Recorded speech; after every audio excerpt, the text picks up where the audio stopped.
Jugram Haschwalth is in fact one of the first characters that we meet within the 1000-Year Blood War arc. He first appears within chapter 485 of the manga and in episode 2 of the all-new Bleach anime. He was gifted with the letter B as his shrift, which stands for the balance. This was a very intentional choice on Kubo's part since Haschwalth is Yhwach's second in command, as it makes perfect sense for the letter A, which is the shrift that Yhwach possesses, to be followed by the letter B. Interestingly enough, Haschwalth's power is also second to Yhwach's in a very different way, because it's very likely the second most overpowered Quincy ability. Now, you may be thinking that there are other shrifts that might be more deserving of this title, like Gremmy's the Visionary or Gerard's the Miracle, but unlike the balance, these are pretty simple abilities whose implications are clear enough to fully understand. The balance, on the other hand, is a very complex ability with unknown limits that are yet to be explored, and it's in this unexplored potential that I believe the true power of the balance lies. In this video, I want to go over everything that there is to know about Haschwalth's shrift the balance, and hopefully by the end of this video you'll be able to understand why it's one of the strongest Quincy abilities, second to only the Almighty in its sheer scale and power.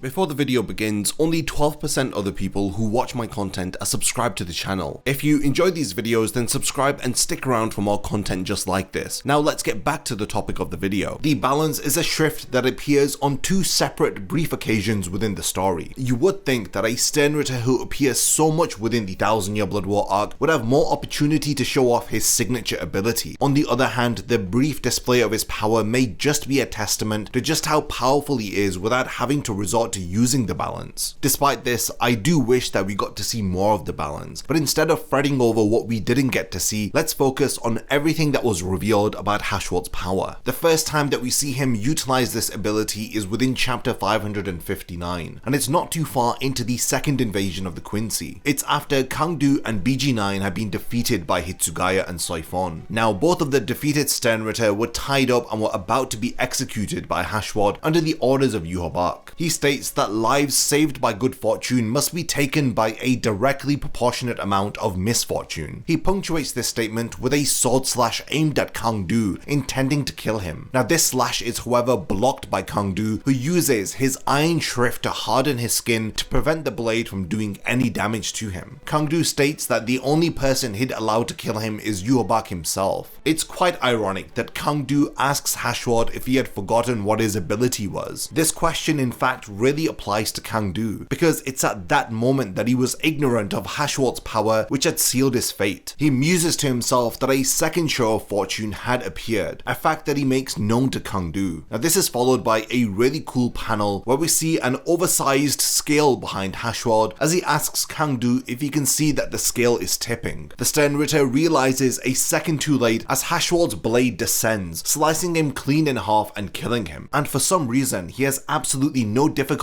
in cutting Kangdu, who should in fact have his iron skin ability. Now this did confuse me when I'd read this when it was first released, but thankfully we get a bit more context the next time that we see Haschwalth utilize the balance. The next time that we see his power is within chapter 679, during Haschwalth's battle against Uryu. Now this is after Uryu fails to kill him over the course of the night. After Haschwalth swaps with Yhwach and loses the Almighty, he regains his shrift the balance during the daybreak. He then explains exactly what the balance is to Uryu, who at the time couldn't look worse for wear. He explains that his shrift the balance allows him to redirect misfortune that has occurred within his sphere of influence. Haschwalth explains that by allocating misfortune to those who were fortunate, he was able to maintain balance within the world, adding that all misfortune that befalls him is transferred to his sacrificial shield, and that an equal amount of said misfortune is reflected back to his opponent. This makes Haschwalth immune to his own ability of redirecting fortune and misfortune, despite the fact that he believes that everyone else should be judged by his ability. Now this is a detail that I'll dive deeper into during my Haschwalth character analysis video, which you can expect in the not too distant future. But to further emphasize just how disconnected Haschwalth is from this universal law that he claims to represent, the balance also allows him to transform the fortune that has resulted in his misfortune into misfortune for his enemy. To break this confusing situation down down, if you're fortunate enough to hurt Haschwalth, then the damage ends up being transferred into his sacrificial shield. He then transforms the fortune that had allowed you to hurt him into misfortune. This is demonstrated when he reverses all of the injuries that he has sustained via Uryu's use of his ability, the Antithesis. Now, this is everything that we actually get to see of the balance within the Bleach manga. You might be wondering why I've been hyping up the power of the balance so much, but to explain that, we need to understand what the balance deems as misfortune and fortune, because understanding this reveals the real deadliness of its power. When he had used the balance against Kangdu, Haschwalth had first tried to kill him with his raw physical strength, which had resulted in his slash being blocked by Kangdu. Now it appears that he wasn't using the balance at the time of the attack, so it means that the balance records all instances of fortune and misfortune even outside of its activation. This is also proven when Haschwalth counts the blocking of his attack as a second show of fortune. Kangdu's first instance of fortune was surviving his battle against Hitsugaya. So breaking it down even further, a misfortune had befallen Haschwalth because his attack was blocked by Kangdu, and inversely Kangdu was fortunate in blocking his attack. When Haschwalth activates the balance, he uses it to rectify this imbalance. It converts all the fortune that had allowed Kangdu to block Haschwalth's attack, and then it converts it into misfortune. Now doing this allows him to now effortlessly bypass Kangdu's defenses in order to kill him. In conclusion, the balance had defined Haschwalth's inability to hurt Kangdu as a misfortune, while defining Kangdu's blocking of Haschwalth's attack as a fortune. Moving on to Haschwalth's battle against Uryu, the fight itself opens up with Haschwalth explaining exactly what his shrift does to a severely injured Uryu. Now this implies that Haschwalth had already used his powers to reverse any harm Uryu had done to him. This is eventually confirmed after he is wounded by the Antithesis, but the wounds end up being reflected onto Uryu's body. He gives back Uryu's misfortune that was inflicted onto him, since the Antithesis had caused his wounds to instantly appear on his body, but the balance had reflected this misfortune back in the same manner. Now this detail becomes much more important later on, and it's here where I'd started to notice a pattern. In all of Haschwalth's uses of the balance, there's a common denominator. There is, pun intended, no balance in his power. It's an ability that gives all the misfortune to his opponents, and it saves all the fortune for himself. It's a power that doesn't make Haschwalth better, it just makes his opponent significantly worse. This detail is a key aspect of Haschwalth's character, which I'll dive deeper into in my character analysis of him. So after breaking it all down, we come to the conclusion that the balance really only serves one purpose, which is bending the laws of cause and effect in Haschwalth's favor and his alone. If Haschwalth is unable to harm his opponents, the balance lowers their physical durability, or it increases Haschwalth's power so that he can essentially bypass any restrictions placed on landing an attack. And in terms of defense, if Haschwalth ends up being harmed, the balance allows him to transfer that exact amount of damage in the same manner that it was delivered to his opponent, along with some extra damage too. We need to now define what falls under the category of misfortune. From all of Haschwalth's fights, we can confirm that things like his opponents being able to breathe or walk can't be turned against them as misfortune. This is because the balance only affects things that directly affect Haschwalth. Kangdu being alive or being able to talk was not fortunate enough to guarantee his being killed by Haschwalth. He first needed to cause Haschwalth some direct misfortune, and this was done by blocking his attack, which had resulted in the balance allowing Haschwalth to gain the power to ignore his defenses. And something similar had happened with his battle against Uryu and when the wounds were reversed. So this means that if Haschwalth were to battle against somebody he was too slow to hit, his inability to hit his opponent would have been deemed as a misfortune, and by virtue of that he would have been able to make his opponent slower by reversing their fortune. In this analogy, it would balance out the difference in speed, and it would make him significantly faster now that his opponent has gotten slower. So misfortune in this context can be defined as whatever hurts Haschwalth or prevents him from attacking his opponent. Thanks to the balance, Haschwalth is never disadvantaged. This ability literally balances out the playing field and gives him an unprecedented advantage over his opponents in any given situation. So after explaining just how powerful the balance is, I think you can appreciate why this is one of the most powerful schrifts amongst the Quincy, standing toe-to-toe with abilities like the Visionary, the Miracle, the Death Dealing, and the X-Axis. If we're to compare the balance with the Death Dealing, it's probably the easiest win for the balance. If Askin withstands enough of Haschwalth's attacks, he'd have gained an immunity to his Reiatsu and incidentally becoming invulnerable to any offensive ability that Haschwalth possesses. Now this immediately becomes a misfortune that the balance needs to rectify, since Haschwalth would have then become unable to hurt Askin. This would result in the balance applying an equal amount of misfortune onto Askin. This means that Haschwalth would have been able to attack Askin with enough opposing force to nullify his immunity. So by taking away Askin's immunity, Haschwalth would then have been able to kill him quite easily. If Askin were to have used any of his gift balls or had tried to lower Haschwalth's resistance to anything, then something similar would also happen. The balance would simply transfer the misfortune to his sacrificial shield and reflect the same lowered resistance to Askin, plus an additional lowering due to the transfer, making him even weaker than he had made Haschwalth. This once again results in Haschwalth gaining a massive advantage over Askin and guaranteeing his victory. Now moving on in order of difficulty, let's see how the balance would fare against Lil Barrow's the X-axis. Defensively speaking, the X-axis grants Lil Barrow with complete intangibility, which is a massive disadvantage to anyone that he faces off against, because it means that Lil can no longer be harmed. But thankfully this wouldn't be a problem for Haschwalth. This guarantees that the balance would immediately alter Lil Barrow's fortune from his intangibility into equivalent misfortune. He would become tangible again so that Haschwalth would have no problem being able to hit him. Because of Lil's other powers, it does make you wonder if negating his intangibility will be enough to guarantee his defeat. Well, this is a question that will be answered in our upcoming Sternritter Versus series, where we'll compare multiple different Sternritter amongst themselves and other characters to see who's more powerful and who would most likely win in a battle. So definitely look forward to that video series dropping soon. Now moving on, this is where things start to get very interesting, but unfortunately not enough to change the dominance of the balance. I do intend to analyze the Visionary in its own separate video, as well as going over its limitations and powers, so I'm only going over the key abilities of the Visionary in this comparison. The Visionary grants Gremmy the ability to manifest his imagination into reality, but if Haschwalth were to go against this ability, whatever attack Gremmy would imagine against him would simply be reflected back onto Gremmy in equal proportions and then some, and whatever way Gremmy would try to enhance his durability would be reversed in order to make him even weaker. Because of the broken nature of the balance, things would play out very similarly to how they did with the other two schrifts that we have talked about. Now the last shrift that I'm comparing the balance to is the Miracle, and it's easily the most absurd matchup of them all. The Miracle is easily the most annoying power-up within the entire story of Bleach. It allows its user Gerard to do practically anything, as long as manifesting that outcome could be considered miraculous. And in all honesty, this power is just as ridiculous as it sounds. Typically, it manifests through the conversion of any damage that he takes into an equivalent increase in strength and size. This makes him essentially unkillable and also the most physically powerful character within Bleach. With all of this in mind, let's find out how such an ability would hold up against Haschwalth's The Balance. If Haschwalth were to clash against Gerard, it would result in the Miracle enhancing Gerard's physical power because of any wounds that he sustains from his opponent. This action would then be recognized as a misfortune by the balance, resulting in it dishing out an equivalent amount of misfortune to Gerard in order to remove its power up. But it wouldn't stop there. The Miracle would then restore Gerard's power, because why not? Because after all, it would fit into the definition of a miracle if it could. The balance would once again correct this by weakening Gerard even more, and this would result in somewhat of a back and forth, even worse than what we had when Haschwalth had fought against Uryu, because unlike that fight, this exchange would continue into infinity, resulting in a stalemate. Now this would mean that the balance is the only power outside of the Almighty that is able to stalemate the Miracle. In this comparison, I haven't decided who would win in this hypothetical battle. It's just to explain how these two powers would interact. But let me know in the comments if you actually want a full what-if breakdown of Haschwalth versus Gerard. I would love to go over that fight and to talk about different battle statistics and ultimately who would come out on top. I hope by comparing the balance to these different schrifts, you're now able to understand just how much of an insane power it is. In a reality where an ability like the Almighty exists, Yhwach's underling and his second in command needed a power that was worthy of the title that he holds. The balance is one of my favorite abilities utilized within the 1000 Year Blood War arc, and I do hope that we get to see more of it within the anime, especially during Haschwalth's battle against Uryu. So all in all, this was my breakdown and analysis of the balance. It's a fascinating power which is able to turn the tide of battle into Haschwalth's favor no matter the circumstance. I'd love to know all of your thoughts about this incredible broken ability. Have you learned anything new about the balance from this video? Did you enjoy me speculating how the balance would fare against other schrifts? I look forward forward to reading all of your thoughts and for you all to continue the discussion in the comments. And lastly, thank you for making it to the end of this video, and I can't wait to see you in my next Bleach video.